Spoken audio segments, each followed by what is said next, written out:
Suresh Rathi securities की तरफ से आज मंगलवार 8 अप्रैल के दिन आप सभी का स्वागत है। कल के कारोबार में निफ्टी को भारी गिरावट का सामना करना पड़ा। 3.24% की गिरावट आई और नकारात्मक बात यह रही कि बेंचमार्क मार्च 2025 के निचले स्तर 21,965 मार्क से नीचे चला गया। सभी सेक्टरल इंडिसेस लाल निशान पर बंद हुए, जिसमें निफ्टी मेटल -6.8%।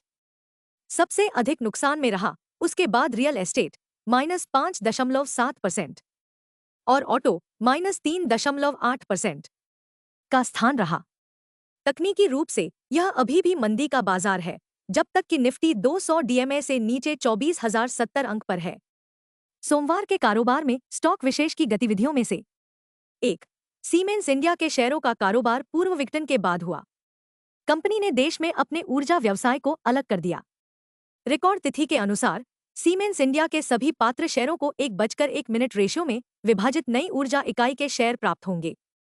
2. ईकॉम एक्सप्रेस द्वारा कुल 1,407 करोड़ रुपए के अधिग्रहण की रिपोर्ट पर मंदी के बाजार की धारणा को धता बताते हुए डिलीवरी +4% के शेयरों में तेजी आई। 3. जुबिलेंट फूड्स -1.46% के शेयर की कीमत मार्च 2025 की तिमाही में परिचालन से अपने समेकित राजस्व में 34% की वृद्धि के बाद 2,107 करोड़ रुपए पर पहुंच गई।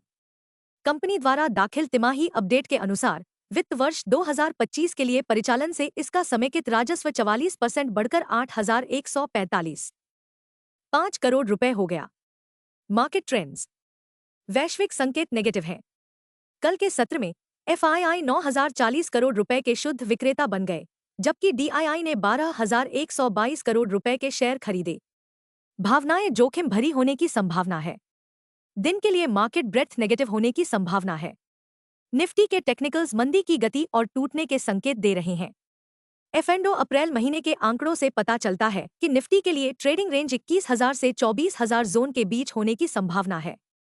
इंडिया वीआईएक्स दर सूचकांक 66% बढ़कर 22.79 के स्तर पर पहुंच गया क्योंकि बाजार गिर गए। व्यापार युद्ध की आशंका ने निवेशकों को परेशान कर दिया।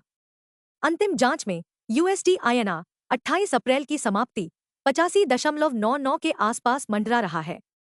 निफ्टी पीसीआर 30 अप्रैल 0.59 के स्तर पर है। बैंक निफ्टी पीसीआर 24 अप्रैल 0.81 पर है। निफ्टी आउटलुक, सावधानी बरती जाएगी। अस्थिरता ही इसकी पहचान होगी। अत्यधिक इंट्राडे मजबूती पर बेचना ही पसंदीदा ट्रेडिंग रणनीति होनी चाहिए। तकनीकी विशेषज्ञ निफ्टी और बैंक निफ्टी के बारे में क्या कहते हैं? Nifty CMP 22,162। निफ्टी पर सबसे बड़ा मेकॉर ब्रेक सपोर्ट अब केवल 21,281 अंक पर है। तत्काल हर्डल केवल 22,557 अंक पर है। दिन की रेंज 21,800 और 22,500 के बीच रहने की संभावना है। दिन के लिए आउटलुक नेगेटिव है। Bank Nifty CMP 49,860। Bank Nifty का सबसे बड़ा इंट्राडे सपोर्ट 49,100 मार्क पर है। बैंक निफ्टी का सबसे बड़ा रेजिस्टेंस अब 50,963 मार्क पर है।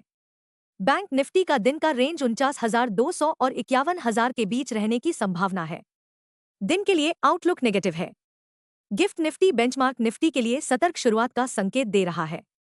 यह हमारे कॉल ऑफ द डे के अनुरूप है, जो बताता है कि कल के कारोबार में तेजी की भावना भी खत्म हो गई है। निफ्टी दुनिया भर के शेयर बाजारों में गिरावट की कतार में शामिल हो गया। दुनिया भर में बेयर्स ट्रंप के टैरिफ अशांति के बीच पार्टी करते देखे जा रहे हैं। व्यापारियों को डर है कि व्यापार में वृद्धि वैश्विक मंदी को बढ़ावा दे सकती है। चीन द्वारा अमेरिका के खिलाफ जवाबी कार्रवाई के बाद बिकवाली वास्तव में तेज हो गई है, जिसमें उसने सभी अमेरिकी आयातों पर 34% टैरिफ लगाया है, जबकि ट्रंप प्रशासन ने समझौता करने या पीछे हटने का कोई संकेत नहीं दिया है। संक्षेप में, यह कहना दुखद है कि दिन के लिए कुछ भी नहीं है, केवल दुख और अवसाद है, क्योंकि ट्रंप के टैरिफ बम से दलाल स्ट्रीट में और अधिक दर्द होने की संभावना है। निफ्टी का सबसे बड़ा मेकॉर ब्रेक इंटरवीक सपोर्ट अब केवल 21,281 अंक 4 जून का निचला स्तर पर है। बॉटम लाइन, ट्रंप के भारी टैरिफ से परमाबुल्स को दूर रखने की संभावना है।